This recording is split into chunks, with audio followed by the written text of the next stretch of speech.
Hello students, I am Shivam Sahu. आज जो हम बात करने वाले हैं exercise 3.1 question number second. Okay, question number second क्या लिखा हुआ है यहाँ पर ध्यान से समझिएगा।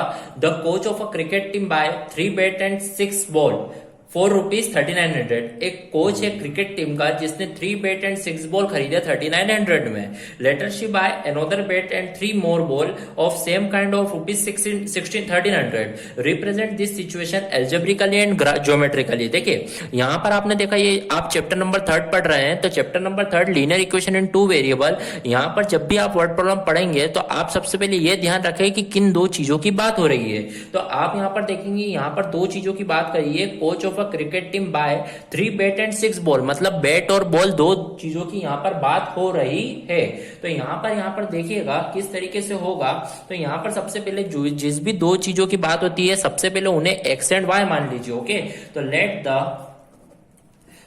The cost of bat is equal to x. आपने यहाँ पे क्या बोला, कॉस्ट ऑफ बेट को क्या मान लिया यहाँ पर x. Okay, then let the cost of ball को जो मानेंगे वो क्या मान लिया आपने, y, और कॉस्ट ऑफ बॉल को क्या मान लेंगे आप, y मान लीजिए। ओके, अब देखिए यहाँ पर इसका लॉजिक होता है, कंसेप्ट होता है। जब भी आप वर्ड प्रॉब्लम कर रहे हैं तो फर्स्ट सेंटेंस पढ़ के फर्स्ट इक्वेशन बनाए, सेकंड सेंटेंस पढ़ के सेकंड इक्वेशन बनाए। तो यहाँ पर लिखा है coach of a cricket team buy 3 bat. 3 bat मतलब क्या हो जाएगा, बैट को x माना है मतलब 3x।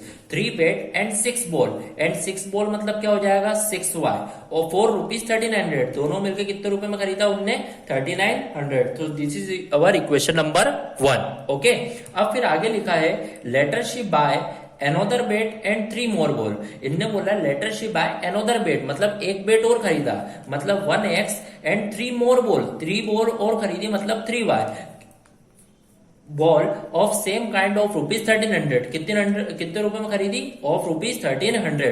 So this is our equation number second. Okay, अब यहां पर आपको बोला है represent this situation algebraically and geometrically.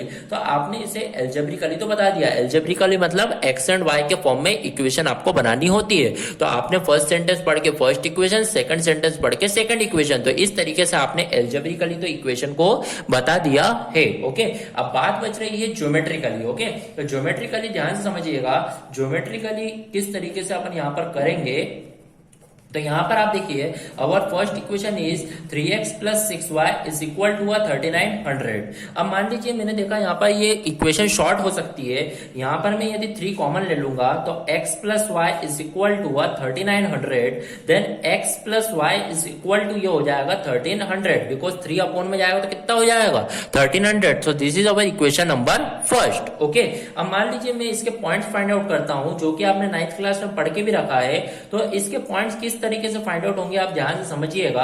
देखिए जैसे मान लीजिए ये x है और ये मान लीजिए आपका क्या है, y है। ओके, तो यहां पर मैं किस तरीके से इसके पॉइंट्स फाइंड आउट करूंगा आप देखिएगा। जैसे देखिए यहां पर x प्लस 2y लिखिएगा, x प्लस 2y।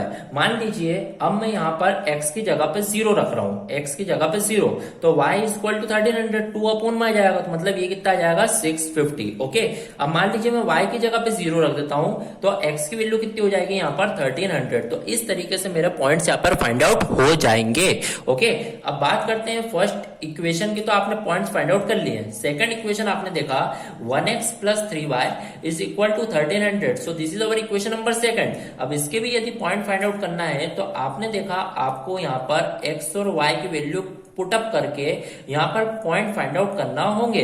तो यहाँ पर मैंने देखा यदि मैं x की वैल्यू को यहाँ पर क्या करता हूँ 0 रख देता हूँ, तो यहाँ पर जब 0 रखूंगा तो यहाँ पर मैंने देखा जब मैं 3 से डिवाइड करूंगा तो कुछ पॉइंट में वैल्यू आएगी। तो पॉइंट में हमेशा आप ना निकाले। ओके, मान लीजिए मैं x की वैल्यू यहाँ पर 100 रख रहा हूँ। ओके, यहाँ पर ये 100 रखूंगा तो 100 उधर जाके माइनस हो जाएगा, 1300 में से 100 का 1200। अब 3 से जब 1200 को डिवाइड करूंगा तो कितना आ जाएगा 400। तो मतलब ये आपकी एक्यूरेट वैल्यू आ गई है। ओके, पॉइंट में आती है तो वैल्यू आपको प्लॉट करने में दिक्कतें आएंगी, इसी कारण आपको इस तरीके से वैल्यू फाइंड आउट करना होगी। ओके, अब मान लीजिए मैंने x की वैल्यू 100 रखी। अब मान लीजिए x की वैल्यू मैं 1000 रख देता हूँ। कितनी रख देता हूँ 1000। तो यदि 1000 उधर जाएगा तो क्या हो जाएगा 1300 माइनस 1000 300 बचेगा, और फिर 3 अपॉन में जाएगा तो मतलब कितना आ जाएगा यहाँ पर 100। तो इस तरीके से आपने पॉइंट्स फाइंड आउट कर लिए है। ओके, अब इसे ज्योमेट्रिकली आप कैसे रिप्रेजेंट करेंगे ध्यान से समझिएगा।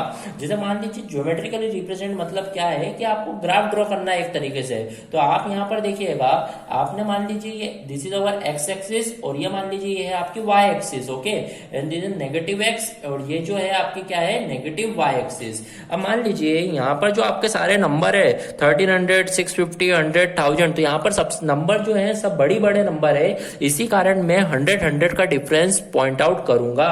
तो यहाँ पर मान लीजिए आपका 0 है, ये मान लीजिए 100, 200, 300, 400, 500, 600, देन 700, फिर यहाँ पर 800, यहाँ पर x में आप देखिए यहाँ पे ये 1300 तक जाना है इसलिए 800, फिर आप बोल दीजिए 900, देन 1000 हो जाएगा, फिर आप बोल दीजिए इस x एक्सिस को और आगे बढ़ा लीजिए, फिर यहाँ पर 1100, देन फिर आप देखेंगे 1200, देन फिर आप देखेंगे 1300। तो इस तरीके से आपने 1300 तक पॉइंट्स को प्लॉट कर दिया है यहाँ पर। फिर आप देखिएगा यहाँ पर y में जो सबसे बड़ा नंबर है वो तो 650 तक है, तो इसी कारण आप 100, then 200, then 300, then 400, then 500, then 600, then 700, then 800, इस तरीके से पॉइंट को आउट कर दीजिए। यहाँ पर -100, यहाँ पर -200, -100, देन -200, आपने पॉइंट्स को प्लॉट करना है अब यहाँ पर। तो यहाँ पर आप देखिएगा 0 पे कितना है 650, फर्स्ट इक्वेशन के लिए प्लॉट कर रहे हैं, this is A point, B point, this is C point, this is D point, okay.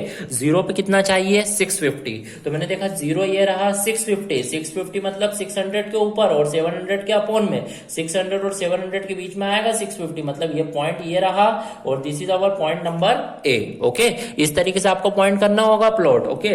फिर आप देखेंगे 1300 पे कितना है 0, 1300 पे 0 मतलब कहीं पे जाने की जरूरत ही नहीं है, तो 1300 मतलब ये रहा और 0, 0 मतलब यहीं पे ही, तो 1300 पे 0 मतलब this is our second point, तो आप इसे क्या बोलते हैं this is our B point, okay. तो इस तरीके से आपने दोनों पॉइंट्स को प्लॉट कर दिया है। अब इसे क्या कर दीजिए, आप इसे ज्वाइन कर दीजिए, ओके। तो इसे आपने जैसे ही ज्वाइन करा तो आप बोल दीजिए कि आपने ये इक्वेशन 1 के लिए ज्योमेट्री यहाँ पे ड्रॉ कर दी है, ओके।